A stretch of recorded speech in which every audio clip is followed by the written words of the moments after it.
Bismillahirrahmanirrahim. Assalamualaikum warahmatullahi wabarakatuh. Waalaikumsalam warahmatullahi wabarakatuh. Terima kasih Ustaz Noval atas kesempatannya beserta teman-teman manajemen Rumah Quran Sidak. Alhamdulillah wassalatu wassalamu ala Rasulillah wa ala alihi washabihi wa mawala. Rabbi shrah li sadri wa yassir li amri wahlul 'uqdatam min lisani yafqahu qawli. Rabbi zidni ilma warzuqni fahma bi rahmatika ya arhamar rahimin. Bapak Ibu, Ustadz Ustazah di Mitra RQ Sidak yang saya hormati di sini, sudah pastilah para tokoh agama, para tenaga pendidik, pengelola yayasan mungkin, kemudian tokoh di masyarakat. Ini yang sering semangat saya lihat nih, kalau di Zoom subuh tuh Pak Ridwan. Ada Pak Ridwan? Pak Ridwan, halo. Pak Ridwan, Assalamualaikum. Mana beliau? Tadi ada kok. Menghilang ya. Nanti kayaknya masuk lagi. Baik, ayah bunda yang dirahmati oleh Allah. Alhamdulillah. Insya Allah hari ini kita akan membahas tentang sebenarnya ini sesuatu yang mahal ya ayah bunda. Tidak, kalau di pendidikan tuh banyak kita baca buku tentang pendidikan. Nah, saya berdoa kepada Allah. Saya bilang, tolong hantarkan saya kepada garis kebenaran yang memang itu gimana Islam dulu tuh bisa jaya di 2/3 dunia, saya bilang. Karena 2/3 dunia tuh atas kontribusi pendidikan. Nah, itu. Tolong hantarkan kepada saya gitu. Bagaimana garis kebenaran pendidikan ini yang menghantarkan Imam Syafi'i itu bisa secerdas itu gitu. Tolong hantarkan kepada saya garis kebenaran suatu pendidikan itu yang menghantarkan Imam Bukhari itu bisa secerdas itu gitu dalam bidang hadis. Tolong hantarkan saya ya Allah, saya bilang kepada garis kebenaran pendidikan yang bisa menghantarkan itu Salahuddin Al-Ayyubi Al-Qud. Tolong hantarkan saya kepada garis kebenaran pendidikan, ya sejarah atau panduan yang bisa menghantarkan Muhammad Al-Fatih di usia 21 tahun, 22 tahun itu bisa menaklukkan Konstantinopel. Nah, kalau hari ini ayah bunda karena ini sudah malam, jam 20.21, saya tidak tahu wilayah di bunda tentu berbeda-beda waktunya, tapi saya akan coba efektif di setengah jam. Ya, coba saya hitung-hitung setengah jam, nanti kita boleh kalau ada tanya jawab ya monggo gitu. Kalau bisa saya jawab. Kalau tidak bisa berarti itu PR untuk saya. Berarti memang masih banyak keilmuan ini yang belum saya pelajari. Bil khusus tentang pendidikan. Nah, saya menyampaikan hanya yang saya ulang-ulangi saja di pendidikan. Baik ayah bunda yang dirahmati oleh Allah. Jadi banyak yang DM saya itu sama yang chat segala macam itu pengen minta kurikulum kutab semuanya gitu. Terus habis itu kita kasih, terus dia bingung. Itu saya bilang, katanya minta, terus dikasih bingung, terus itu minta lagi. Gimana saya bilang? Nah, itu salah satu contoh salah satu orang yang nggak beradab. Terus dia minta, terus dia tanya lagi, terus minta lagi. Maka, bunda yang dirahmati oleh Allah, materi adab ini tentu sangat luas. Nah, kalau untuk membahas ini ayah bunda semuanya membahas, mungkin kemarin kan saya pernah gantikan kiai itu sekali membahas juga tentang adab. Nah, kita tidak akan masuk ke kitab-kitab ayah bunda ya karena masih jauh sekali kalau masuk ke kitab-kitab itu atau pembagian-pembagian adab segala macam itu jauh. Tapi yang saya mau samakan itu adalah 30 menit malam ini kita coba menyamakan perspektif ya, persepsi, kemudian cara pandang tentang adab dulu ayah bunda. Ini materi serius karena 100 tahun. Indonesia sudah berapa tahun merdeka ya? Ada yang tahu? 79 ya? 79 tahun Indonesia merdeka itu perkaranya ndak ada lain. Dua aja. Satu perkara tentang adab, masalah tentang adab, dua tentang iman. Nah, Bunda headline betul-betul di catatannya nanti, iman dan adab. Jadi konsep belajar itu ada tiga kan. Iman sebelum Quran ini atas arahan daripada salafus soleh. Saya nggak mungkin mendirikan pendidikan itu kalau bukan pijakannya itu atas dasar konsep kenabian. Nah, gitu. Karena manusia terbaik itu adalah Nabi beserta para sahabat. Nah, generasi emas itu adalah Nabi yang mencetak para sahabat saat itu. Jadi ayah bunda lihat ada tiga konsep. Coba bunda bedah aja nanti ayah bunda bagi dalam tiga kolom gitu. Semua permasalahan di Indonesia ini bahkan di dunia ini tidak ada cerita lain antara tiga itu.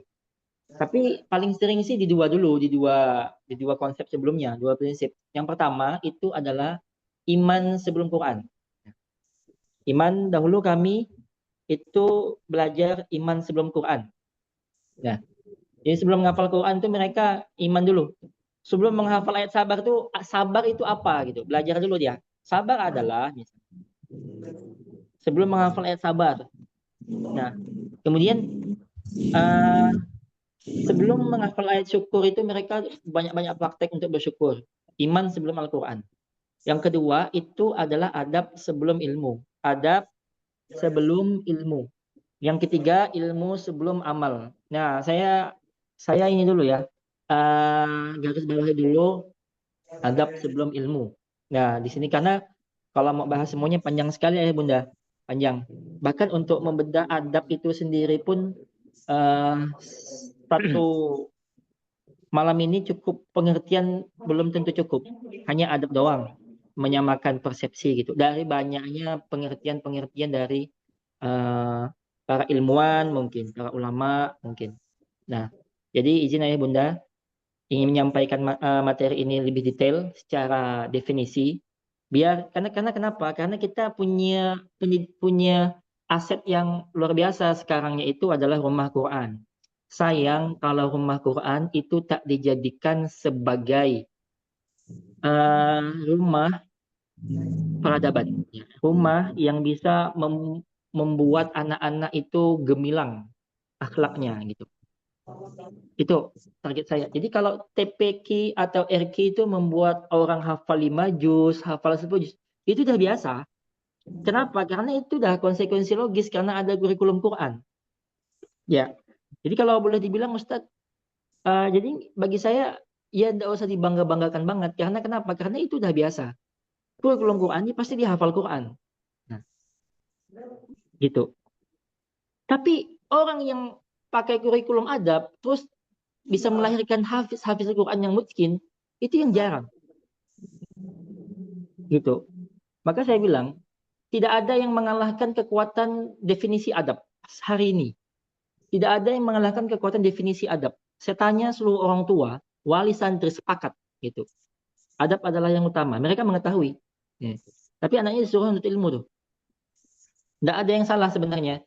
Dan hadis-hadisnya pun ada. Tapi balik lagi, di atas semua hadis itu, di atas semua dalil itu, ada yang paling paripurna. Itu adalah tentang hadis dan dalil tentang adab. Nah, cuman ya tadi maknanya itu terpisah-pisah. Nah, maknanya terpisah-pisah. Kalau kemarin subuh itu saya bilang kan kepada jamaah di Zoom juga bahwa adab itu orang maknai. Kadang kita memaknai kan ya bunda ya. Adab tuh contoh gini. Adab tuh anak muda ke orang tua. Yang betul lah ngomongnya gimana kalau ngomong sama orang tua. Yes, betul. Itu salah satu doang. Nah, itu kalau dipahami dan diyakini oleh masyarakat umum, itu bisa bahaya. Itu bisa bahaya. Karena kenapa? Dia mengkotak-kotakkan adab, bahwa adab itu hanya dilakukan oleh orang yang muda terhadap orang tua. Sementara hari ini, Bu lihat, ada guru yang memandikan cabai kepada santrinya tuh. Sekarang pertanyaan saya, itu adab atau bukan? Ada bukan? Jelas adab. Manusia, berapapun tahun usianya, siapapun profesinya, tak akan pernah lepas dari yang namanya adab. Bahkan Nabi itu sendiri pun. Nabi Musa, waktu belajar dengan Nabi Khidir, dibilang suruh diam. Nabi Musa, orang paling pandai saat itu, punya kitab. Nah, Suhuf dan Taurat. Jadi bahasanya, pertanyaan saya, tidak Nabi saja diperintahkan untuk, walaupun Khidir itu bukan orang yang semasyhur Nabi Musa, tapi kata Allah, ada ilmu yang harus dipelajari oleh Nabi Musa kepada Nabi Khidir. Dan kalau itu dipelajari maka sempurnalah gitu keilmuan Nabi Musa. Dan ilmu itu nggak dimiliki oleh Nabi yang lain. Maka memang belajar adab tuh akan melahirkan jutaan ilmu. Maka saya sepakat. Maka saya tidak pernah bahas ilmu ya Bunda. Ilmu itu adalah turunan. Jadi kalau di kutab, di kurikulum kutab, itu ada namanya murafaqat. Murafaqat itu adalah ilmu yang menempel dalam suatu ayat. Jadi kalau ada anak menguasai ayat, dia pasti paham tentang fisika. Dia pasti paham tentang IPA di ayat itu. Dia pasti paham tentang IPS di ayat itu. Dia pasti paham matematika di ayat itu. Nah, cuman harus ada orang yang sibuk untuk menerjemahkan bagaimana ayat itu jadi keilmuan. Hari ini tidak ada. Maka kalau ada orang yang kayak gitu, kita gaji gede. Kita gaji besar-besar. Serius. Karena dia investasi besar untuk Islam. Ayah bunda yang dirahmati oleh Allah. Makanya kerjaan saya itu adalah tadi tuh. Bagaimana menurunkan. Ya tadi kita berusaha menurunkan keilmuan itu dari ayat. Nah. Orang kalau lihat sunset itu bawaannya foto aja. Itu kalau anak kutab tuh, tak marah tuh. Kena komen. Gak beradab katanya. Cuma foto-foto doang. Karena ada adabnya sunset tuh. Dan ada matematikanya sama IPA-nya juga. Itu anak 5 tahun udah tahu. Itu kalau orang dewasa cuma selfie doang. Sunset terus ambil footage foto gitu. Lah gitu doang. Nah, tidak ada gimana-gimananya terhadap alamnya kita. Jadi saya bilang, sia-sia kita hidup di dunia ini. Di surah Az-Zariyat, di ayat surah Az-Zariyat, surah ke-51, di ayat 20 sampai 21, itu Allah bilang, konkret sekali. Kalau anak ayah bunda ingin menguasai keilmuan di dunia ini dan menjadi khalifah, pelajari dua. Pelajari dua kurikulum, itu wafil ardi ayatul lil mukinin. Di bumi ini kata Allah, ayat, tanda-tanda kekuasaanku lil mukinin, bagi orang-orang yang yakin. Yakin. Yakin wafi, dan di ayat satunya itu bunda, ayah bunda, wafi anfusikum, dan di dirimu, di diri itu mata, kepala, tangan, semuanya, anggota badan, bahkan sampai ke dalam-dalamnya hati, jantung, semuanya. Nah, itu wafi anfusikum afala tubsirun. Dan di dirimu itu juga ada tanda-tanda kekuasaan Allah, maka apakah kamu tidak memperhatikan? Yang pertama kita disuruh yakin dulu, yang kedua kita sudah yakin kita disuruh memperhatikan. Nah, makanya atas dasar ayat inilah keilmuan di kitab itu diturunkan dengan bahasa-bahasa Al-Quran. Nah, jadi kalau dia belajar tentang cahaya, bab energi, bab magnet, itu jadinya tuh bukan cuma dapat piala doang, tapi imannya bertambah. Piala, hadiah, wajar lah. Karena memang di dunia konsekuensinya itu dikasih hadiah. Tapi yang dikejar sama anak-anak itu adalah bagaimana dia bisa mengenal Allah sampai dia mati, sampai dia meninggal. Nah, karena tak menjamin saya walaupun sedang berjuang di pendidikan, meninggalnya itu bisa mengenal Allah dan bisa mengucapkan 2 kalimat syahadat, 2 kalimat thayyibah. Jadi kalau Ibu, saya tuh selalu menangis Bu lihat kasus kematian almarhum ya husnul khotimah insyaallah itu Bapak Freddy Budiman. Mungkin Ibu sudah pernah dengar berita itu. Bapak Freddy Budiman tuh di dunia dibilangnya cakap kan, plus paus itu koruptor pula, pengedar narkoba. Nah, tapi di akhir hayatnya sangat nothing tulus ketika dieksekusi mati kan. Itu maksud saya itu adalah keindahan seperti itu nanti kita bisa kembali ke Allah dan memang orientasinya itu adalah betul-betul mengenal Allah. Makanya ciri orang beriman itu kan bertambah keimanannya kalau dibacakan ayat Al-Quran. Masalahnya kalau kita termasuk santri-santri saya, itu kan saya gitu, kok kita ini dibacakan Quran nggak bergetar ya saya bilang, kayak yang salah gitu kan. Mungkin pijakan kita tuh bukan pijakan iman gitu. Pijakan kita tuh pijakan karena dimarahin guru. Pijakan kita tuh pijakan kalau kita merasa takut dengan guru itu. Nah, nanti kita bahas lagi. Baik atau enggak, guru itu dikit-dikit ditakuti. Nah, itu nanti ada bahasan lain. Jadi guru tuh, Bu, dikit-dikit datang semuanya lari, birit-birit kabur. Guru, guru, guru gitu. Si guru bilang, bagus, aku dihormatin. Secara konsep pendidikan Islam, salah. Nah, kok guru kayak hantu jadinya, ditakut-takutin. Begitu. Nah, maka konsep Nabi itu keren. Alikus sawut, kata Nabi. Jadi bukan berarti di kutab tuh majang ini ya, benda ini gitu. Konsep Nabi itu keren banget, konkret gitu. Termasuk yang hukum, kemudian guru yang menghukum tuh salah kaprah sekali. Yang katanya tuh menyiramkan air apa namanya? Air cabe, memandikan air cabe. Nah, ayah bunda yang dirahmati Allah, banyak yang setuju, setuju, setuju, setuju. Banyak yang tidak setuju, setuju, segala macam. Saya kasih tahu satu hal, itu guru pasti tidak tahu apa syarat menghukum, syarat utama dalam memberikan hukuman. Ya katakanlah itu anak udah selesai 10 tahun lah, boleh dipukul secara syariat. Kalau dia tidak sholat gitu kan. Nah, kalau kemarin tuh ada tuh, ada yang memukul usia 7 tahun udah dipukul, salah karena berlandaskan dalil itu. Nah, muru auladakum bisolah. Ajari anakmu itu sholat. Wahum abna usinin, umur 7 tahun. Wadribuhum alaiha, pukul. Wahum abna wasrin, kalau udah sampai 10 tahun. Nah, 7 sampai 10 tahun itu nggak boleh dipukul. Nah, karena kenapa? Karena itu masa tanggung jawab orang tua. Oke, saya sampaikan ke orang tua. Tapi kalau ada guru yang memukul, saya salahkan.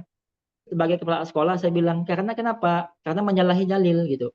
Yang kedua, hari ini sangat tidak baik kebijakan menghukum ataupun sampai memukul. Walaupun saya alumni kekerasan, Bu. Jujur saya, Ayah Bunda, saya alumni 2000-an. Sekolah SD itu 2000-an masih, jadi Bapak tentu tahu lah kan, guru-guru saya tentu seumuran Ayah Bunda semuanya dulu. Jadi dulu masih kurikulum KTSP, itu luar biasa main pukulnya. Kan semua semua alat benda yang tentang hukuman itu sudah pernah saya rasain. Semuanya. Dari kabel jenis apa, terus ikat pinggang jenis apa, kayu belian jenis apa, kayu semapur jenis apa, semua sudah mendarat di badan ini. Ibu tanya, Ustaz Aldo emang nggak trauma? Ini nggak trauma, saya nggak pernah hukum orang. Nah, jadi kasus tentang trauma itu sebenarnya subjektif, tergantung anaknya. Kan pertanyaan saya, Ustaz Aldo kok nggak trauma? Kayak bawaannya pengen healing gitu kayak anak-anak Ustaz, kayak dikit-dikit tuh galau gitu, dikit-dikit tuh sedih gitu. Karena yang menghukum itu pakai syarat. Nah, ini masalahnya yang menghukum nggak pakai syarat loh. Bahaya sekali. Nah, syaratnya adalah poin paling pertama yang susah untuk diiyakan oleh guru. Syarat menghukum itu adalah, sudahkah, saya tanya, ibu mengeluarkan, memberikan semua kasih dan sayang cinta ibu, setulus hati semuanya ibu limpahkan kepada anak ini secara personal? Belum Ustadz, belum katanya. Saya tanya, kenapa ibu mukul? Ya, karena kalau sesuatu ibu nggak dihormati, itu sesuatu yang wajar. Karena kenapa? Karena emang ibu belum mencurahkan semua kasih sayang dan cinta. Nah, maka dulu ceritanya kan konsep menghukum nih, konsep menghukum itu diiyakan, ya kan, dalam pendidikan itu kalau contoh itu Al-Fatih juga pernah dihukum oleh gurunya. Bahkan ayahnya yang bilang, tolong kalau anakku tidak beradab dipukul. Itu Muhammad Al-Fatih. Itu begitu caranya. Jadi antara bapak sama guru lesnya tuh saling kerjasama. Tolong ya, pantau ya. Oke, tolong ya. Bahasa kita gitulah Bu ya. Itu di ceritanya. Juga boleh tapi gini, syekhnya Muhammad Al-Fatih itu kasih sayangnya luar biasa banget. Nah, maka ketika Ustaz Aldo kok nggak dendam sama guru-guru, Ustaz Aldo kok nggak balik laporan guru ke polisi, Ustaz Aldo kok nggak membenci guru sampai sekarang, kok masih berhubungan baik? Karena sakit diri saya, sakitnya fisik yang saya alami itu sudah terhapuskan dengan tebalnya cinta, banyaknya kasih sayang yang diberikan oleh guru itu. Nah, sehingga rasa sakit itu tak terasa. Nah, gitulah dia. Tapi beda rasa sakit itu kalau kita yang apa ya bahasanya? Dikit-dikit marah, tak pernah diperhatikan, dikit-dikit dipukul, dikit-dikit ini. Ini kita sedang menjalankan konsep pendidikan atau sedang menjalankan konsep budak nih dalam pendidikan. Ah gitu maksud saya. Bahaya ya Bunda yang dirahmati oleh Allah. Maka ini salah satu juga. Jadi adab itu tidak terpenjara oleh definisi ataupun karakter, jenis usia. Jenis usia. Nah, karena oke lah, kalau yang tua itu tidak bahasanya tidak harus gimana-gimana sama yang muda. Cuma pertanyaannya, yang tua ini harus beradab dengan makhluk hidup yang lain, dengan Allah, dengan Rasulnya. Begitulah dia. Maka Bapak Ibu semuanya, saya boleh simpulkan, definisi adab. Maka waktu saya belajar konsep Nabi itu keren. Tidak usah pakai pukul, saya bilang. Pakai lambang. Di Nabi, konsep Nabi itu keren banget dalilnya. Alikus saut. Jadi kalau ada anak yang bandel banget, itu pernah saya praktekkan di Kutab. Itu anak-anak langsung diam dan langsung beradab hari itu juga dan seterusnya. Bilang ini, alikus saut. Saut itu tidak ada makna lain, cambuk. Fa'innahu lahu adab. Ya, sesungguhnya di cambuk itu melambangkan bahwasanya mereka itu mempunyai adab. Ibu lambangkan apa cambuk itu di dinding rumah atau di dinding tempat dia belajar. Kalau dia agak lain-lain, misalnya anak kita nih kan, atau santri saya bisa bilang, saya bilang gini, saya bilang, mau itu? Saya bilangnya, kata dia, enggak Ustadz, langsung dia murojaah kan, langsung dirajin gitu, yang tadinya cerewet jadi nggak cerewet, karena yang dilihatnya itu cambuk. Sekarang saya tanya, bagaimana seandainya cambuk itu melayang, saya bilang kan ya, mendarat di adik, saya bilang kan, sakit Ustadz, padahal dia belum pernah merasakan sakit. Dia cuma lihat cambuk itu. Nah, maka Bapak Ibu yang dirahmati oleh Allah, saya tuh waktu itu bawa tongkat, saya bilang itu tongkat Nabi Musa lah. Saya bilang ke santri saya kan, saya beli tongkat tuh, tongkat rotan, saya bilang. Saya cuma bawa itu doang. Terus santri saya ada yang 3 tahun kan, itu kecil sekali gitu. Malah dia pengennya dia beradab kan. Ternyata saya salah gitu. Kata anaknya Ustaz Ihsan tuh, Gemilang yang kecil. Kata Gemilang anak Ustaz Ihsan tuh, Ustadz katanya kan minjam tongkatnya katanya. Kita bilang, Ustaz minjam tongkatnya. Terus habis itu tongkatnya digini-giniin tuh. Digini-giniin sama dia. Diputar sama dia. Ya Allah, jadi dia atraksi sendiri kan. Ternyata ternyata tuh salah saya cara menasihati anak yang 3 tahun tuh. Harusnya pakai nasihat kecil, jangan pakai kasih lambang lambang tongkat Nabi Musa itu. Ya diminta sama dia. Itu kalau kita lihat kencambuk dibilangnya, Ustadz minjem dong katanya kan buat patah-patahan kan gitu. Gitu loh. Nah, maka harus disesuaikan juga.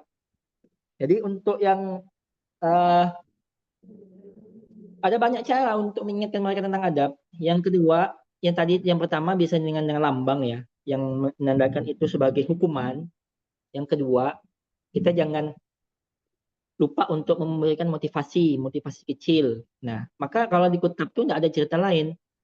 Ustazah, saya bilang, saya enggak ada ilmu lain. Saya bilang, saya hanya bisa menasihati, mengingatkan, marilah kita mengajar dengan kesabaran.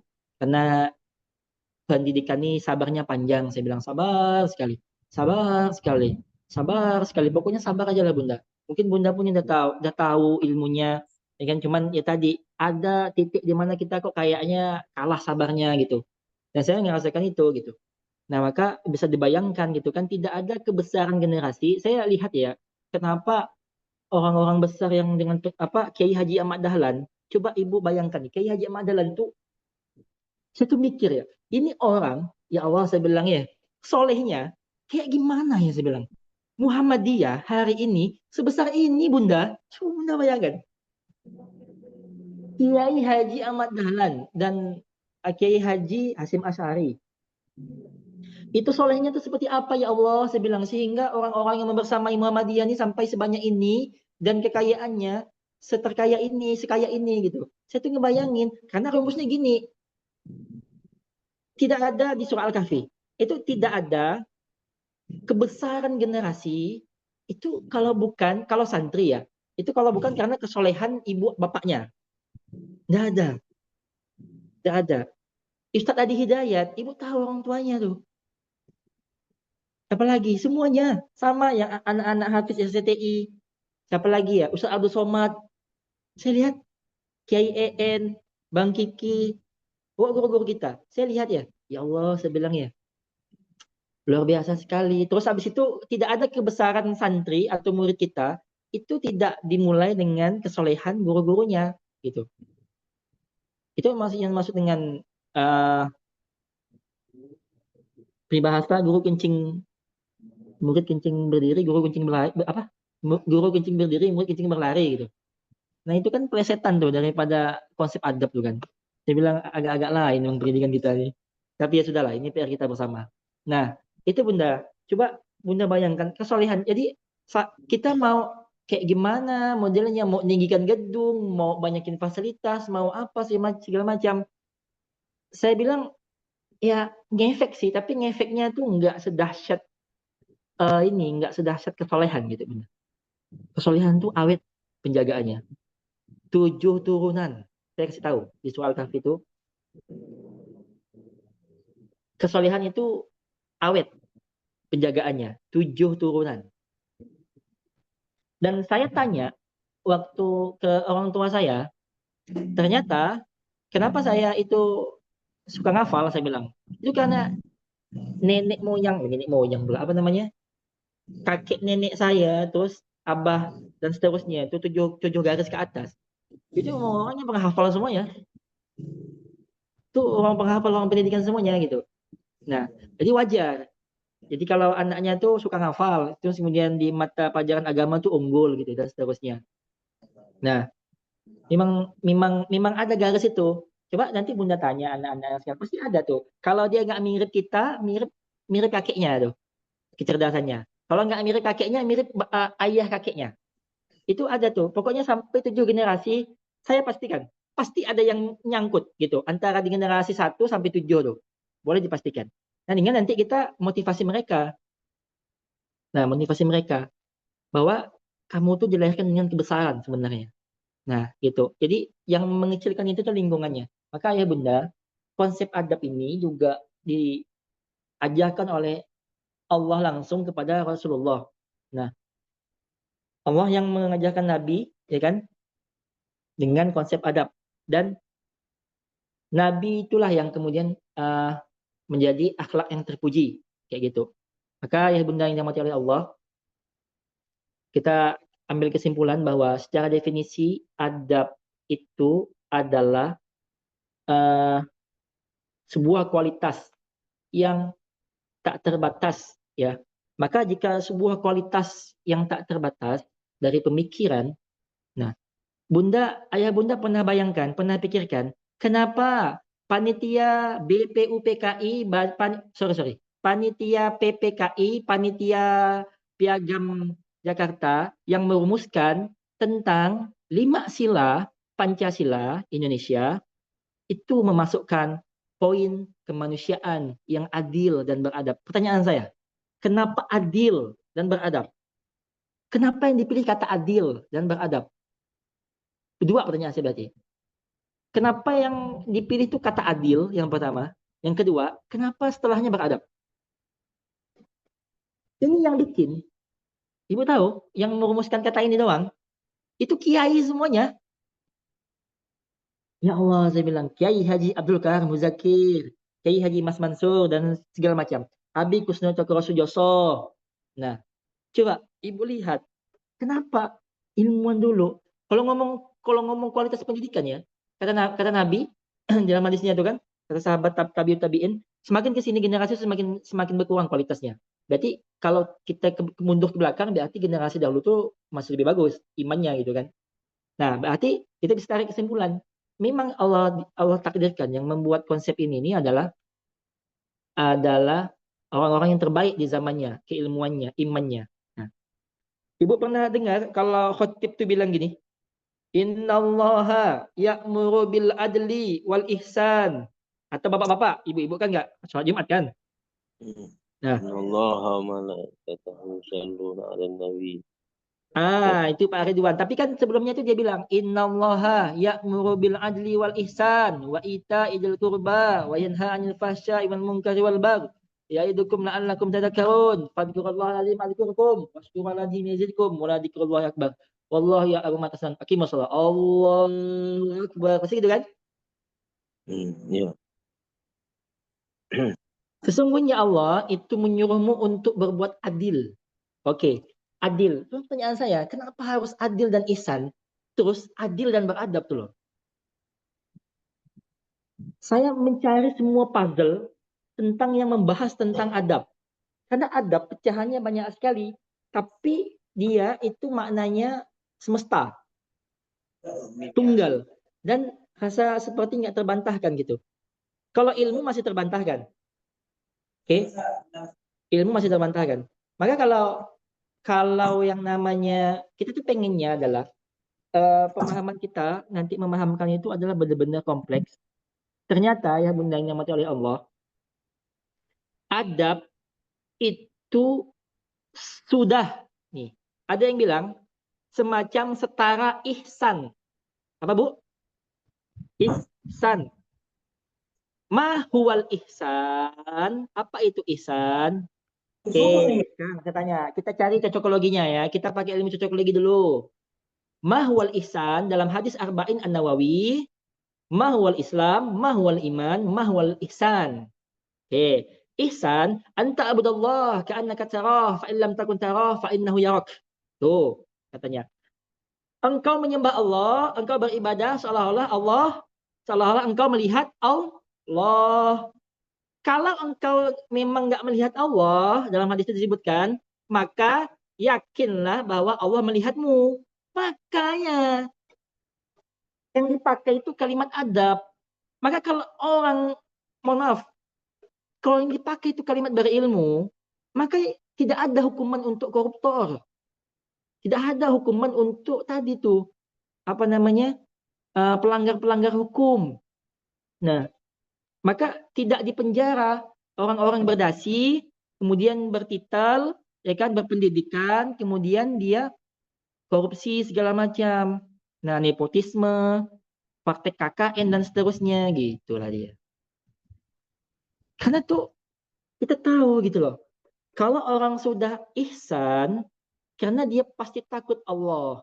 Maka saya bilang ke ibu, kenapa adab ini ditanamkan ke santri? Biar dia takut sama Allah. Nah, karena orang yang nggak takut dengan Allah, ini rata-rata orang berilmu. Kata Nabi. Nah, aksarul munafikin, paling banyak daripada yang orang munafik di kalangan Nabi, itu adalah mereka tuh qurra, adalah penghafal-penghafal Quran, pembaca-pembaca Quran. Banyak mengkhianati Nabi. Kalau makanya saya bilang tadi kan ibu buat kelompok. Nah, itu santri saya bisa nyebutkan tuh. Sekarang pertanyaan saya bilang ya. Tadi kan surah Az-Zariyat ayat 2, ayat 20 sampai 21. Nah, segala macam permasalahan di Indonesia ini, di bumi ini, pendidikan, itu tidak lain dan tidak bukan kalau nggak adab ya iman gitu.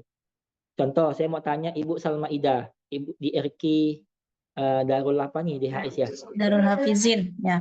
Oke, Darul Hafizin, Ibu Salma Ida. Sekarang saya tanya. Ngomong baik-baik itu Adab. Oke, 100. Kalau persiapan belajar karena besok ujian itu bab apa? Adab. Adab. Terus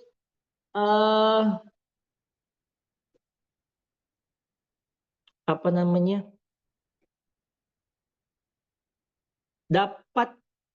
Dapat nilai hasil ujian itu disimpan baik-baik, tidak dibuang, itu bab apa? Adab juga. Bab adab. Juara 1 berturut-turut, juara umum, ya kan? Bangga orang tuanya, terus dia langsung sholat taubat, itu bab apa? Ya, adab juga. Bab adab. Terus punya anak pintar, cerdas, tapi bawaannya tuh rendah hati, low profile, itu bab apa? Adab. Bab adab. Bu, semuanya bab adab. Saya tanya, kenapa adab? Karena ada dalilnya. Karena ada dalil ini, dia takut. Nah, gitulah dia sederhananya. Karena ada dalil. Saya nggak akan ngomong tentang rendah hati. Saya nggak akan ngomong tentang yang namanya jangan mubazir. Saya nggak akan ngomong yang namanya menjaga kebersihan, terus memuliakan tamu, jangan sombong dan seterusnya, terus mau belajar segala macam. Itu kalau nggak ada dalilnya yang berhubungan dengan iman. Karena tadi ihsan, tadi itu kan. Karena anak-anak kita tuh sudah ada level ihsan. Bawaannya tuh orientasinya tuh tadi ke Allah dan dia takut kalau keilmuan ini itu tidak membuat dia bisa sampai ke Allah dan tidak membuat dia itu semakin bertambah imannya. Itu yang saya takutkan dan termasuk saya takut banyak-banyak belajar tadabbur Quran sampai tidak membuat iman saya kuat gitu atau tidak membuat saya takut masih melakukan maksiat-maksiat kecil segala macam. Itu aja yang saya takutkan sebenarnya dari dampak keilmuan itu. Nah, kalau sudah dipayungin dengan adab, orientasi dia itu adalah sudah beberapa tangga di atas ilmu. Nah, karena dia tahu ilmu itu hanya komponen pelekat. Nah, ini baru kita bicara adab dan tadi definisinya. Nah, maka ayah bunda yang dirahmati oleh Allah di kitab. Cuma nanti orang tanya, Ustadz cara nilainya gimana? Maka gini, kami tuh waktu itu berkesimpulan anak, jadi kan gini kan ini sebuah universalitas ya. Anak yang kalau memang konsep Nabi kayak gitu, Ustadz, saya bilang ya. Ini Ustadz Aziz ini yang dari Kitab Al-Fatih, Ustadz Budi Asari. Waktu itu kita menyempurnakan tentang konsep adab ini. Karena kita tidak pernah punya track record ataupun yang bisa menerjemahkan ini secara administrasi gitu. Akhirnya kita terjemahkan komponen adab.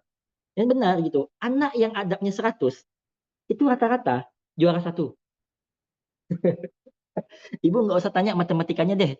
Insya Allah lah. Karena ini yang kita pakai nih konsep Nabi gitu. Terus ibu tanya lagi, Ustadz saya mau tes tahfiznya. Tahfiznya loh, tinggi 100. Nah, apalagi? Matematikanya 100. Apalagi? Yang IPA-nya tinggi. Jadi bahasanya dia juara 1. Jadi bahasanya itu adalah, coba kita lihat ya. Yang tadi itu bahkan nggak naik kelas, kemudian yang nilainya rendah. Terus saya lihat ya, Ustadz gimana nilai adabnya? Kata Ustadznya. Kata Ustadzanya. Ini Ustadz katanya kan, memang adabnya banyak banget yang masih 0. Katanya kan, bahkan tak tercentang. Jadi itu yang akhirnya terus kita nyalahkan anaknya. Enggak, saya salahkan gurunya. Dia bilang, Ustazah, saya bilang ya, saya nggak nyalahkan, bukan bahasa nyalahkan, cuma saya menasihati. Kok bisa gitu? Karena kita satu kelas Bu cuma 6 orang, 6 orang pula. Ya, ada yang 8 orang, 9 orang, 10 orang. Jadi itu betul-betul efektif lah kan kita mau menjaga pembelajaran Ibu. Jadi satu orang itu kita bisa menguasai satu-satu gitu. Dengan 2 orang guru iman sama guru Quran. Nah, begitu sih mungkin Ibu definisi untuk adab barangkali nanti bisa disambung diskusi. Saya tidak akan panjang lebar karena memang cukup panjang definisi adab ini. Cuma saya mau menyampaikan dalam bentuk kalimat sederhana bahwa sebagai bentuk realnya ilmu tuh adab itu gitu. Bentuk realnya ilmu tuh adab itu. Maka ayah bunda yang dirahmati oleh Allah, jika anak-anak kita itu sudah nanti di level adab tertentu, itu dia akan melakukan sesuatu yang yu'jibu zura. Seperti surah Al-Fat, yu'jibu zura itu membahagiakan penanamnya, pemilik tanamannya. Membahagiakan tuh tiba-tiba dia berkarya, tiba-tiba dia hafal 30 juz mungkin, tiba-tiba karena kita tidak tahu Bu ya. Mohon maaf. Logika sederhananya gini. Hadis banyak bilang, man arada dunya fa'alaihi bil ilmi. Oke. Siapa yang dunia aja cukup pakai ilmu. Man arada al akhirah fa'alaihi bil ilmi. Akhirat katanya pakai ilmu. Wa man aradahuma fa'alaihi bil ilmi. Kalau pengen menghendaki keduanya kata Nabi, fa'alaihi bil ilmi. Mohon maaf. Ini ilmu lu udah dapat semuanya loh. Wajar kalau orang S1, S2 gajinya beda. Ya. Bapak Ibu mungkin bisa merasakan orang yang S1, S2 itu secara strata pendidikan beda, gajinya beda. Apalagi kalau dia tambah training segala macam, dapat ilmu lagi, gajinya makin beda gitu. Itu dengan ilmu doang, Bu. Dengan ilmu aja, mohon maaf, secara kasat mata itu sudah kelihatan kentaranya perbedaan kesejahteraan di kehidupan. Cuman saya mau buktikan perbedaan kesejahteraan dan karya pendidikan orang yang dengan adab, mengutamakan adab itu doang sih Bu. Jadi semacam riset membuktikan konsep kenabian ini gitu. Nah, kalau ilmu udah kan, semakin S1, semakin S2, training kita, wah udah insya Allah lah kemana-mana lah dapat banyak insentif segala macam. Tapi dengan adab, nah itulah dia. Maka apalagi logikanya kan kalau memang teorinya adab di atas ilmu, maka saya bilang adab ini hasilnya lebih abstrak dan lebih dahsyat lagi gitu. Maka kalimat adab itu kan sering disandingkan dengan yang namanya peradaban dan ketamadunan bagi sebuah negara gitu ya. Generasi gitu. Mungkin itu Bapak Ibu semuanya. Mohon maaf apabila ada salah kata yang kurang, yang salah-salah itu kekurangan saya sendiri. Maksud hati hanya untuk sharing, tidak ada kalimat-kalimat yang ingin terlepas dari adab dan sopan santun. Jazakumullah, Ustaz Naufal. Assalamualaikum warahmatullahi wabarakatuh. Warahmatullahi wabarakatuh. Alhamdulillah, terima kasih Ustaz Aldo atas materinya ya, Masya Allah, tabarakallah ya, luar biasa. Jadi membuka cara pandang kita juga ya tentang adab dan aktivitas yang bisa dikerjakan di tempat atau lembaga kita masing-masing. Baik Ustaz Ustazah, silahkan mungkin ada yang ingin didiskusikan atau ditanyakan perihal materi yang disampaikan oleh Ustaz Aldo malam hari ini. Perihal tentang kurikulum adab ya. Jadi memang ternyata kalau tadi beliau sampaikan, kurikulum adab ini bukan materi tentang tata cara beradab gitu ya, tapi bicara keseharian. Gitu Ustaz.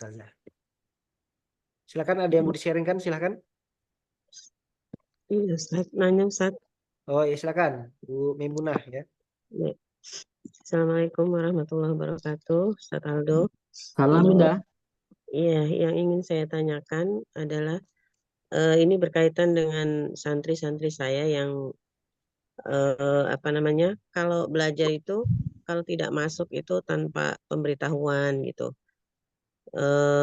Bagaimana saya cara menegurnya gitu, ke anaknya kah atau ke orang tuanya gitu, Ustaz. Karena kalau saya tanya ke anaknya, jawabnya ada les Bu gitu.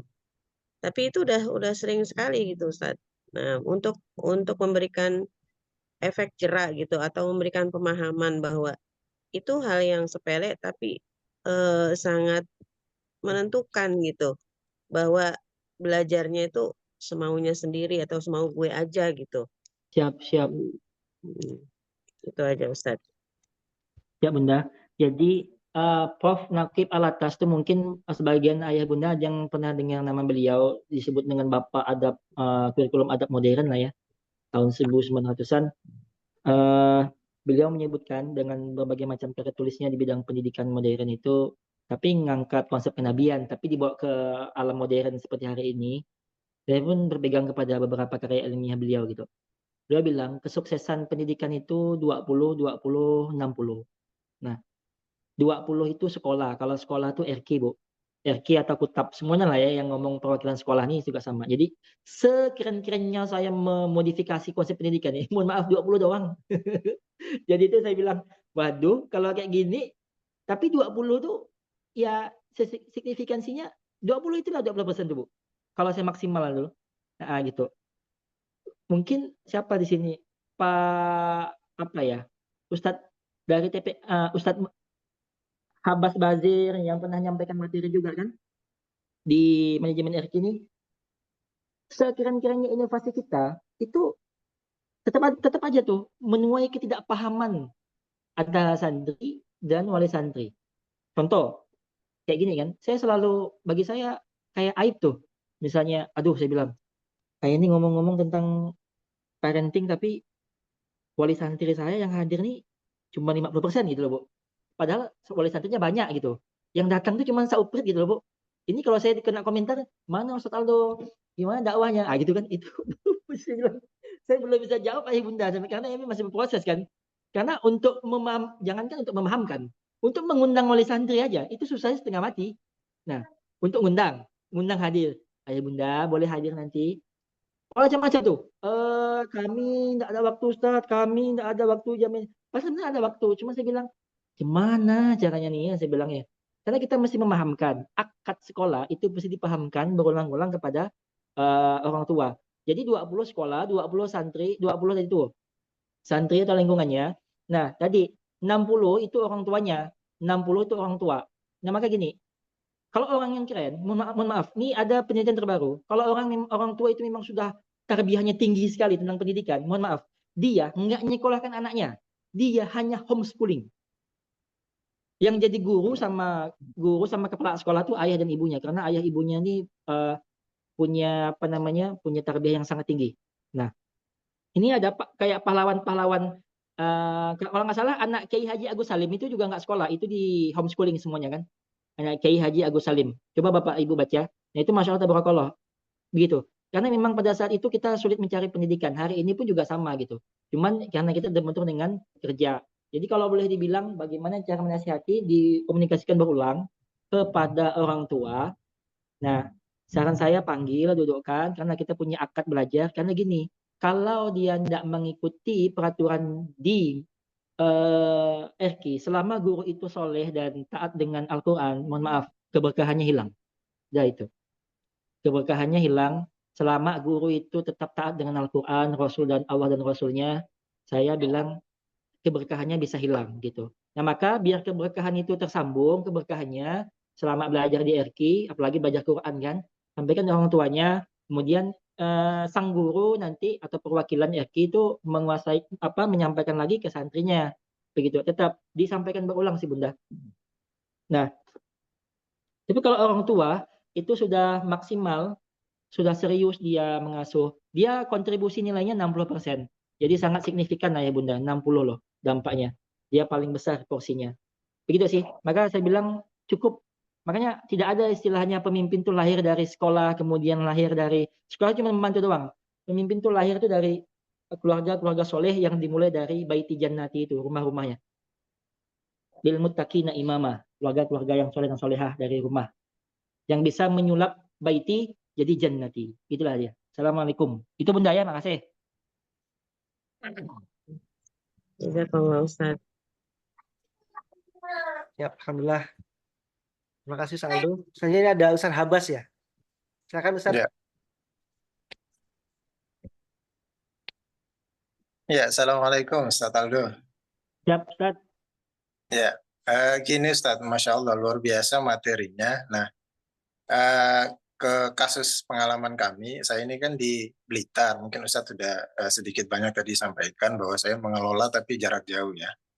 Nah, kami ini kan di wilayah NTT RG-nya, TPK-nya itu wilayah NTT, dan yang saya lihat ini kan karakter orang di setiap wilayah ini kan berbeda ya. Dan saya nggak tahu apakah level adab itu juga ikut berbeda ya. Contohnya misalnya gini, kalau di Jawa itu kan yang lebih muda nggak boleh suaranya lebih keras dari orang tua. Di sana itu bisa setara itu suaranya. Jadi nggak bisa. Karena memang kondisi wilayah dan sebentar Abi ngomong dulu. Kondisi wilayah dan seterusnya gitu. Dan itu hal biasa di sana karena memang tekstur wilayahnya, kondisi geografisnya memang memaksa kita untuk bersuara keras gitu kan. Nah, kembali ke pengajarannya, Ustadz Ustazah itu juga, Ustadz kami itu juga kalau suaranya kalah sama santrinya itu luar biasa, tenggelam suaranya itu kalau suaranya gak kencang. Iya, siap. Jadi kayak karakter orang Medan, orang Timur itu kan luar biasa. Nah, pertanyaan saya, apa nasihat terbaik dari Ustadz buat kami yang di NTT ini yang kompleksitasnya ini Masya Allah. Ini pertanyaannya bagus nih, menjebak saya nih. Mau kita harus bahasa kasarnya itu harus menggunakan sedikit kekerasan, kalau nggak gitu nggak bisa. Jadi kadang sholawatan sambil tower-toweran gitu kan, sambil laki-laki bercanda sama perempuan, ditarik-tarik mukenanya dan seterusnya. Jadi level nakalnya sana itu kayaknya level 3 ya dibandingkan level di Jawa ya. Nah itu gimana ya buat ustadz-ustadz biar saya nasihatin ustadz saya di sana. Saya pengennya seperti itu. Bagaimana mereka diajarkan. Contoh misalnya sekarang TPQ kita lagi renovasi. Saya sudah bilang ke ustadznya nanti setelah TPQ-nya jadi, sudah renovasi, sudah bagus, sudah dicat semua. Tolong anak-anak dikasih pemahaman tentang menjaga adab, kebersihan. Kalau saya sendiri nggak yakin ya bisa apa enggak. Gitu Ustadz. Minta nasihat terbaiknya lah. Saya nggak minta teknisnya karena pasti panjang. Tapi nasihat terbaik buat kami. Syukron Ustadz. Iya. upaya mudahnya sih gini sih. Karena adab nih nggak mesti by lisan si Ustadz Wazir. Izin. Nah, nggak mesti lisan. Cuman dalam menyampaikan tuh memang tadi harus terikat dengan yang namanya budaya. Misalnya kemarin baca tuh. Jadi biar lebih tidak menimbulkan, sebenarnya nggak bikin kontra juga, nggak kontroversi juga, karena memang itu sesuatu yang dimaklumi gitu. Nah contoh kalau kayak di Jawa kan, orang marah tuh mana? Yang teriak-teriak. Kalau di Kalimantan tuh teriak-teriak orang marah. Kalau di Jawa tuh ngomongnya lembut tapi sebenarnya nyelekit, itu marah dia tuh. Jadi kan saya bilang kan, oh tapi kalau Kalimantan tuh kalau nggak ngegas tuh ya nggak marah gitu. Kalau Medan segala macam. Nah jadi kalau saya solusi konkretnya itu lebih ke perbanyak ininya, uswah dengan prakteknya. Itu lebih aman sih. Contoh, bicara kebersihan. Nah, guru saya itu memang dia tuh gini ya. Dia bilang nggak enakan lah, macam-macam lah, nggak terbiasa naikkan suara lah, segala macam. Saya bilang, Ustazah, yang terbaik memang praktek, saya bilang. Jadi, praktek aja semuanya mereka tuh. Praktek. Urusan kayak yang misalnya kayak peraturan-peraturan adab, itu yang cukup mengikat, itu dia tertulis semuanya Ustaz Bazir. Tertulis gitu. Dari semua lini itu tertulis dalam semua aktivitas. Nah, kemudian paling tadi apa namanya sesekali tetap ada komunikasi dalam bentuk lisan lah ya. Nah, cuman kalau untuk perkara logat segala macam nih, saya sih bilangnya yang penting bisa dimaklumi itu sebagai sesuatu yang wajar gitu aja. Jadi nggak bisa bilang harus berubah ke Melayu juga kan, kayak misalnya di mana gitu kan. Ya, saya nggak pernah juga kalau lihat kawan saya di NTT. Kan saya punya banyak kawan NTT itu dulu waktu di Ciamis di Tasikmalaya. Itu kalau minta minta bilang oper bola, itu kayak ngajak berantem gitu. Oper bola doang tuh saya bilang. Ya Allah, saya bilang ya. Seram kali saya bilang. Terus minta ajakan matematika segala macam itu kayak ngajak berantem. Saya ketakutan gitu. Cuman ya tadi saya bilang, oh ini kayaknya saya yang harus menyesuaikan, saya bilang. Gitulah dia. Jadi lebih ke apa namanya? Tahu kadang kita lembut, nggak bekerja nasihat itu gitu kan. Nggak harus keras sih. Yang penting biar dia bekerja nasihat tuh, yang penting ada ketegasan di dalamnya. Nggak harus keras. Ada ketegasan di nasihat tuh. Nah, makanya menguatkan lagi ketegasan itu dengan contoh. Begini contohnya, begini, dan seterusnya. Gitu sih Ustaz Wazir. Mudah-mudahan membantu lah ya. Insya Allah. Syukran Ustaz. Siap.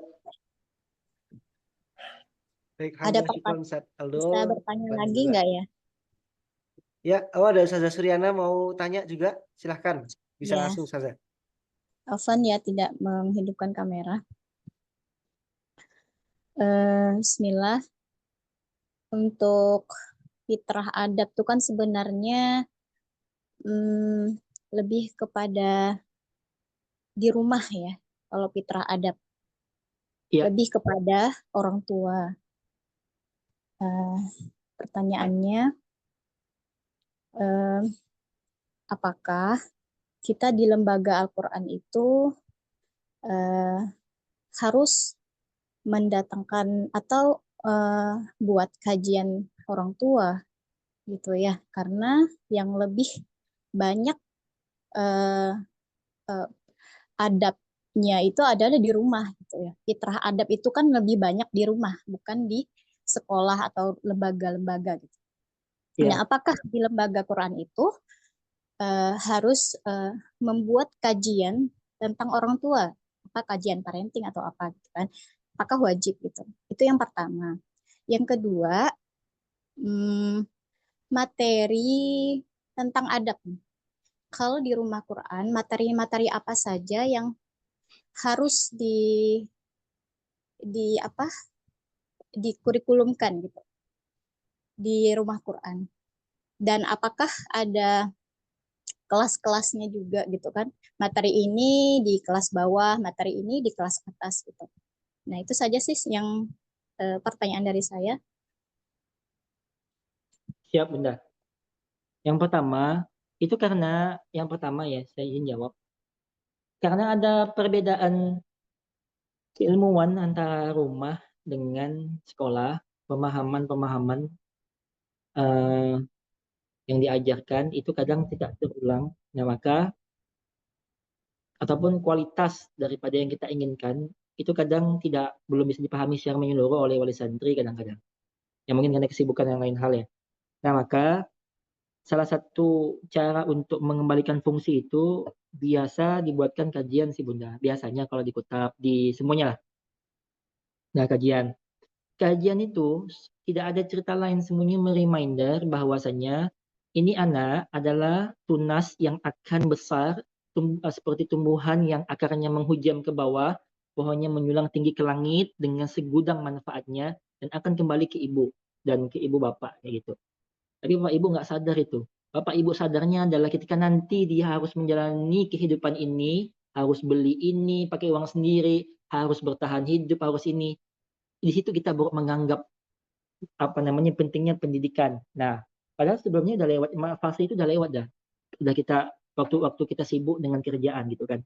Makanya saya sampaikan itu ke orang tua. Jangan sampai lewatkan fase ini, Bu, saya bilang. Fase ini akan ditutup oleh fase alasan sibuk bekerja, fase alasan harus ini itu segala macam, saya bilang. Akhirnya itu yang membuat kita tuh parenting harus disampaikan. Nah, parenting harus sampaikan isinya tidak lain tidak bukan reminder tentang ilmu adab saja.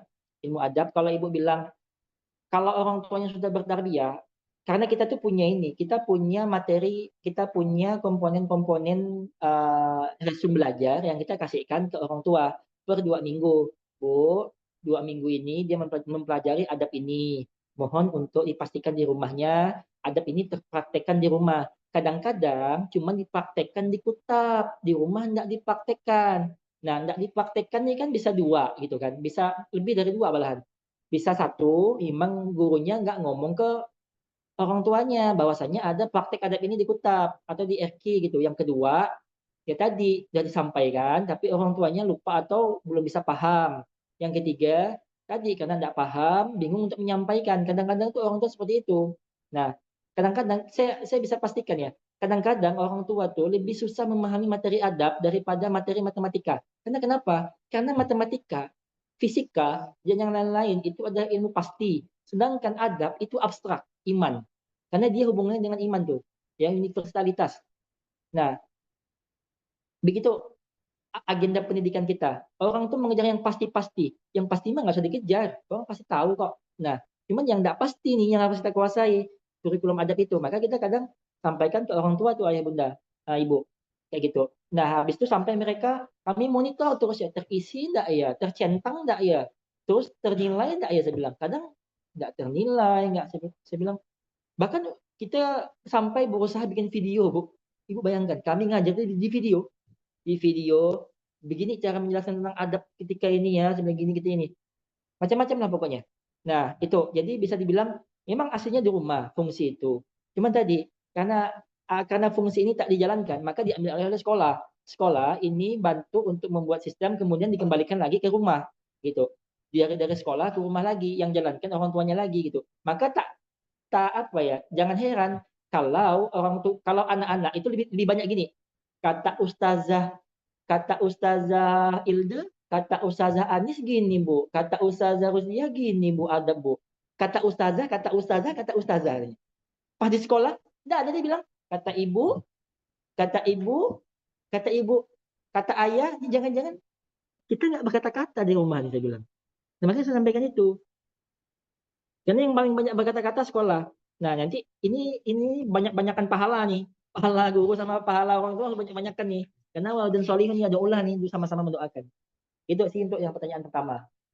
Kalau yang pertanyaan kedua terkait materinya ya, urutan materi berdasarkan usia ataupun kelasnya, apakah ada Ustadz? Saya bisa aja sih kasih apa namanya? Saya cuma kasih framework materi adab Bu ya. Saya nanti cuma kasih framework materi adab. Itu dari kitab Al-Fatih. Nah, jadi kita jangan ngomong dulu adab ke WC, adab ke ini tuh nanti Bu. Itu part paling kecil ya, bagian paling kecil. Nah, tapi kita tuh tadi tuh apa namanya? Adab dengan Allahnya itu harus kita sederhanakan, adab dengan Nabi kita sederhanakan, adab dengan makhluk hidup kita sederhanakan, adab ketika jadi penuntut ilmu sudah kita sederhanakan. Nah, penyederhanaan itu yang akan kita jadikan turunan materi adab di RQ atau di sekolah-sekolah. Kalau saya di Kutab kayak gitu. Nah, sehingga kita tidak tidak menginstal pemahaman adab tuh cuman adab berdoa, adab ke masjid, adab ke WC, keluar WC segala macam. Mau makan tidak. Tapi dia sudah dibangun pemikirannya tuh sejak definisi itu dipahamkan kepada anak-anak. Itu sih mungkin. Jadi kalau secara urutan tidak ada. Kalau dipakai kitab apa Ustaz? Kitabnya itu kitab Adabul Mufrad itu udah paling bagus. Nah, cuman disebutkan di pengantar kitab Adabul Mufrad ini.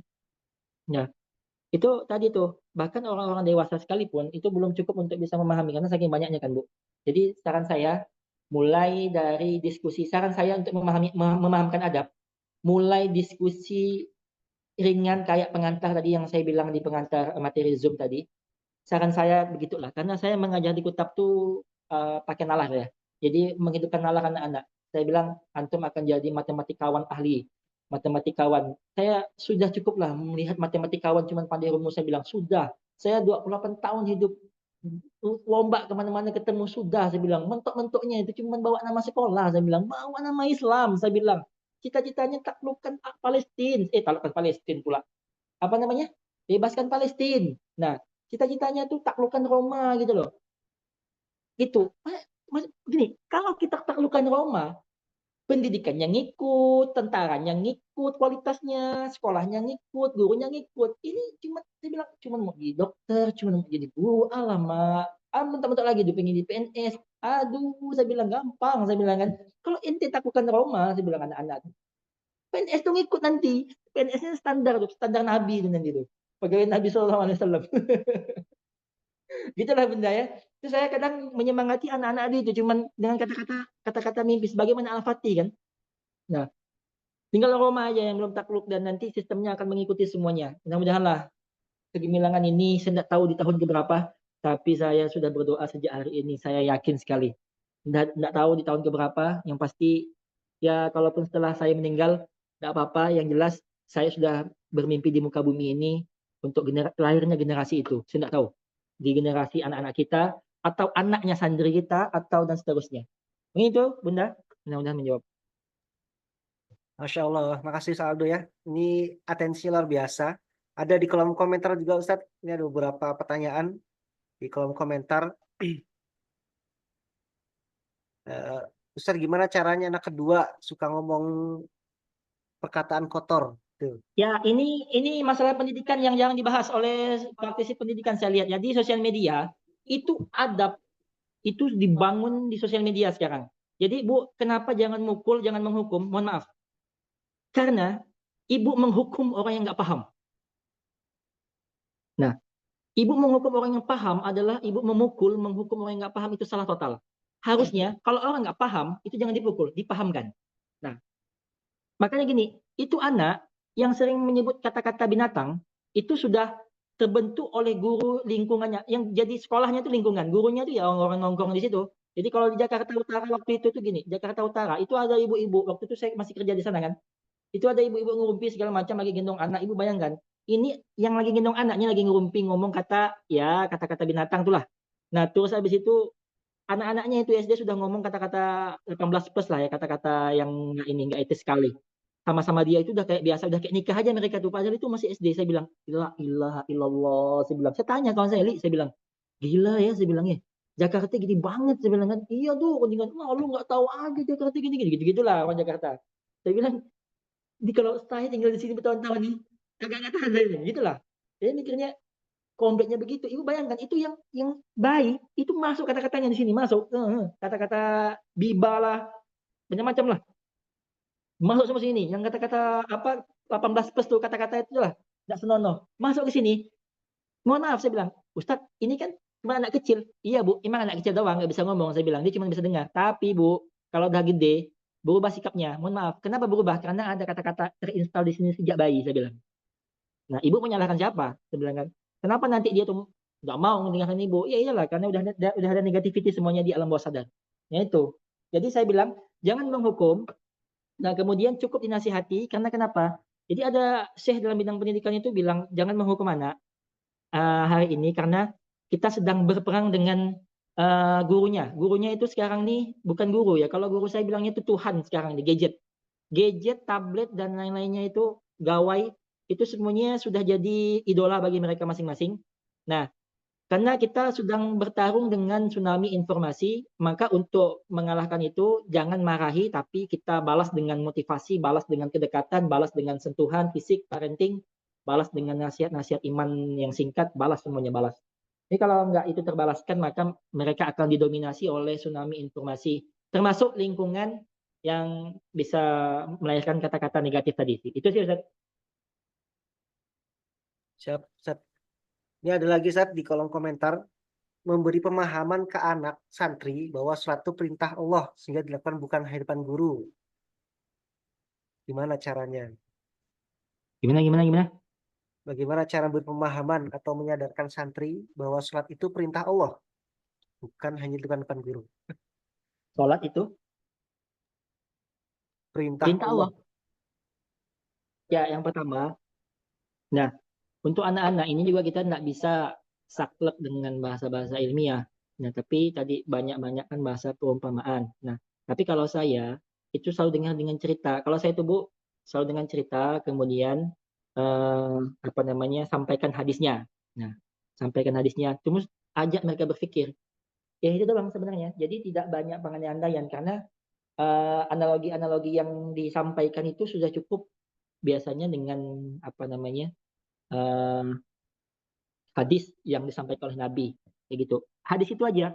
Muru auladakum bisolah wa hum abna'u sinin wa diribuhum 'alaiha wa hum abna'u asrin. Termasuk nanti di edukasi umur 10 tahun nak balir. Jadi jangan sampai nunggu balir tapi udah dipisah tidurnya dengan orang tuanya. Pisahlah di ranjang kayak gitu. Itu nanti juga diedukasi kayak gitu. Sampaikan.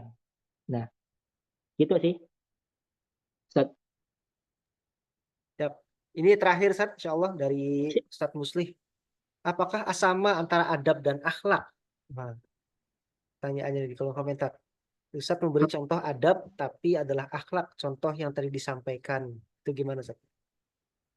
Bentar saya tanya lo, saya lihat lo. Apakah sama adab Apakah dan akhlak? sama? Adab tapi adalah akhlak contoh yang tadi disampaikan tawadu dan gitu. Ya, tadi. Maka tadi itu tuh semacam itu buah yang paling manis lah akhlak tuh katanya. Buah yang paling manis adab ini kita dulu kan waktu ada buku tuh akidah akhlak. Jadi tengah-tengah itu ada adab. Nah, adab ini bisa dibilang apa ya? Proses pendidikan. Nah, yang nantinya itu akan melahirkan akhlak. Wa innaka la'ala khuluqin azim. Kalau orang sudah berakhlak, akhlak itu semuanya terkumpul positif apa ya? Semua karakter positif itu mengumpul semuanya di akhlak. Semua karakter positif itu apa namanya? Terkumpul semuanya di akhlak. Nah, karena ada beberapa orang yang kadang cuman apa namanya? Kalau membenturkan etika sama adab dan seterusnya gitu. Hanya perbedaan kata gitu kan. Contoh, wah di Jepang adabnya bagus-bagus ya gitu. Iya, itu kalau pakai bahasa adab dan etikanya di Jepang. Tapi kalau bicara adab yang dimaunya Islam, itu lain lagi. Maka Jepang itu bisa kita bilang, enggak juga kok. Nah, cuman di sisi ini doang, tapi sisi ini dia ini. Mana ada orang yang apa namanya beradab, kemudian itu putus asa bunuh diri dulu. Nggak mungkin lah. Nah, masa gitu? Terus kita bilang itu beradab. Agak lain memang orang-orangnya saya bilangnya. Maka definisi adabnya itu kita pakai yang Islam aja. Nah, kalau akhlak itu sudah buahnya dan itu sudah sebuah ini apa namanya? Kepastian. Semua akhlak terpuji itu di situ. Jadi jangan bingung antara akhlak atau beradab. Saya cuma mau bilang asyarafu. Nah, kalau tadi kita kan kemuliaan semuanya itu kan di dunia pakai ilmu. Asyarafu, ini ada juga menyebutkan asyarafu bil adab. Ya, kemuliaan itu dengan adab. Nah, karena tadi definisi adab, saya terangkan dulu, kuatkan lagi. Adab itu, ini closing statement lah ya. Closing statement sekaligus, karena adab itu adalah paksaan yang muncul dari dasar iman yang kuat. Nah, sebenarnya saling menguatkan tuh. Iman yang kuat, yang muncul dari dalam diri untuk selalu melaksanakan hal yang terpuji. Jadi kalau misalnya habis melakukan sesuatu itu tidak mungkin melenceng gitu. Pasti ada bisikan, jangan melenceng, kemudian jangan. Itu sih yang saya sadari ketika belajar adab.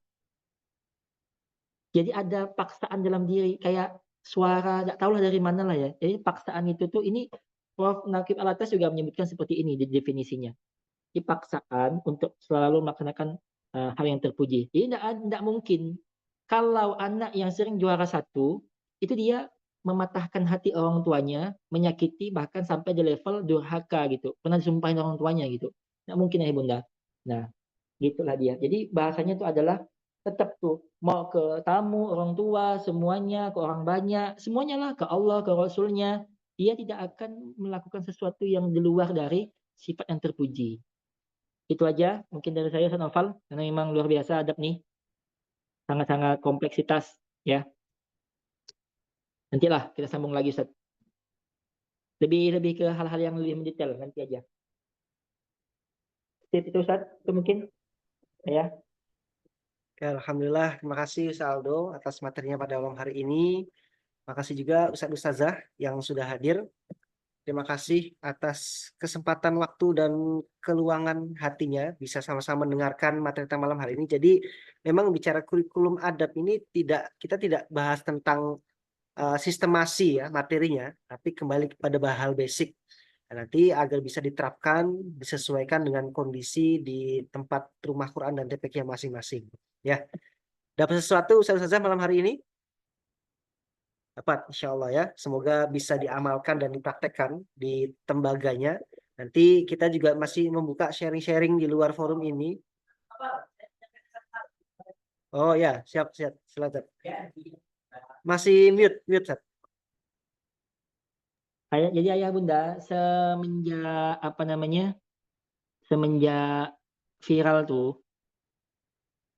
akun Kutab, nah banyak atensi yang datang, termasuk semua lembaga itu pengen bikin Kutab. Nah, ada yang cuma minta, tapi ada adabnya yang baik. Terus habis itu mau jadi cabang, dan yang jadi cabang ini kita fasilitasi gitu. Jadi betul-betul cabang sama persis. Kita bantu semuanya kan, cetak SDM, cetak kepala sekolah, cetak guru, cetak sistem macam-macam lah. Nah, jadi dia tuh yang mengabarkan tuh jauh-jauh, kata Anda ada di Kalimantan tuh, ada di Kepulauan Riau lah, ada di Kalimantan Utara lah, ada yang pesisir pantai lah, jauh-jauh Ustadz. Nah, maka saya tahun ini menargetkan, ya Allah, saya bilangnya, saya tetap berdoa. Semoga sebelum hamba mati ini, sebelum hamba meninggal, saya bilang, adalah cabang-cabang Kutab yang tersebar di Indonesia, yang bantu mensiarkan pendidikan adab ini, pendidikan Kutab dengan kurikulum adab sebelum ilmu, iman sebelum Quran, menyelamatkan generasi. Nah, barangkali di antara mitra ini ada sahabat, saudagar, ya kan, kerabatnya yang konsen di bidang pendidikan, mau membuka cabang sekolah Kutab. Nah, maka saya membuka pintu bagaimana yang sudah diminta oleh netizen itu yang datang tuh ke pengelola yayasan kan. Nah, datang belajar ke Ismuhu, langsung minta instalkan Kutab, tapi syaratnya adalah ya tadi dia belajar di Ismuhu, kemudian akadkan menjadi cabang, sehingga semuanya disupport dari Ismuhu Yahya. Beliau cuman menyiapkan tadi ya, menyiapkan lokal sekolahnya kalau sudah jadi kayak gitu. Gitu ya Bunda. Barangkali ada yang mau menambah amal jariah, punya kerabat atau ayah bunda sendiri, ustazah yang mau membuat pengalaman bikin Kutab kalau memang sudah ada tenaga guru. Nah, maka saya membuka kesempatan ini lebar-lebar untuk kita, apalagi kita sudah dekat ya di sidak. Nah, tidak ada lagi jeda kayak gitu. Maka ini sangat mudah gitu untuk memperluaskan dakwah kutab di Indonesia. Kalaulah Ustadz Budi Asari dengan Al-Fatih, maka kita dengan nama Ismu Yahya. Kalaulah ada Indomie gitu kan, maka kita ini Misdap. Misdap lah ya, brand Misdap yang berusaha ini. Tapi enggak sih, kita bukan Misdap, kita apa nih? Mi Lemonilo lah. Brand sendiri dia. Pangsa pasar sendiri. Itu mungkin ayah bunda semuanya. Mudah-mudahan ini saya berdoa nih, ya Allah semoga dari orang baik ini ada. Ini saya kasih tahu Pak Awal Makassar. Itu yang DM di IG Pak. Ustadz buka di Makassar itu banyak banget, lebih dari dah muluhan lah. Sampai saya bilang, ya Allah, andaikan teriakan ini didengar oleh Pak Awal, saya bilangnya, mudah-mudahanlah bila bisa menjadi pembuka jalan gitu kan. Inna fatahna laka fatham mubina. Nah, gitulah dia. Ternyata persebaran kutab di Makassar dimulai dari pintu yang membukanya Pak Awal. Amin. Itulah. Banyak nih. Ini yang banyak minta nih ya. Itu ibu-ibu kota tuh, Tangerang, kemudian Bekasi, terus apa lagi ya? Ya tadi itu Jawa Tengah, ada Purwakarta dan seterusnya. Banyak banget. Riau, itu banyak banget. Terus habis itu ada yang minta buka di Malaysia, saya bilang, oh enggak uruslah Malaysia, karena Malaysia nanti beda menteri. Gitulah dia. Gitu, jadi banyak sekali dah bunda. Barangkali ada karib, kerabat, keluarga yang memang pengen mewakafkan diri di pendidikan Islam. Nah, maka kita akan siap buka jalan menjadi cabang. Mungkin itu Ustaz Noval, jazakumullah. Selalu makasih. Mudah-mudahan bermanfaat. Masya Allah. Siap. Di tawaran yang sangat mahal ya langsung dari Ustadz Aldo selaku mudir kutabnya langsung. Nah, di Ustazah tadi sudah ada yang minta kontak Ustadz, nanti boleh kita share insya Allah ya. Nanti Pak Musli boleh kontak ke admin Rumah Quran juga boleh nanti ya, biasa disambungkan nanti insya Allah. Baik Ustazah, hormati Allah, alhamdulillah. Malam hari ini cukup seru pembahasan kita perihal tentang kurikulum adab. Jadi yang paling penting dari setiap kajian kita adalah apa yang bisa dikerjakan setelah ini, ya. Jadi kalau seandainya mungkin malam hari ini masih ada yang belum sempat tersampaikan, masih ada hari esok, ya bisa kita diskusi lebih lanjut di grup-grup kita juga bisa. Jadi semoga bisa menjadi perbaikan dan inovasi di Rumah Quran, di TPQ, di Lembaga Pendidikan Quran kita, insya Allah. Nah, Cirebon juga siap nih Ustadz. Kami tertarik untuk pengembangan kutab di Cirebon. Masya Allah. Iya, yang Cirebon juga ada yang minta. Banyak banget kota-kota yang minta Ustaz. Sampai lupa dah kota-kota mana aja. Insya Allah, siap. Yang tidak ada Pontianak. Cuma ada sih 2 orang doang. Pontianak ya. Pontianak udah banyak pusatnya di sini, insya Allah. Baik, terima kasih sekali lagi Ustaz Aldo atas sharing-sharing malam hari ini. Terima kasih Ustaz-Ustaz yang sudah hadir. Terima kasih. Mari sama-sama kita cukupkan insyaallah pertemuan malam hari dan baca hamdalah. Alhamdulillahirabbil alamin. Subhanakallahumma wa bihamdika asyhadu an la ilaha illa anta astaghfiruka wa atubu ilaik. Akhirul kalam ihdinas siratal mustaqim. Assalamualaikum warahmatullahi wabarakatuh. Waalaikumsalam.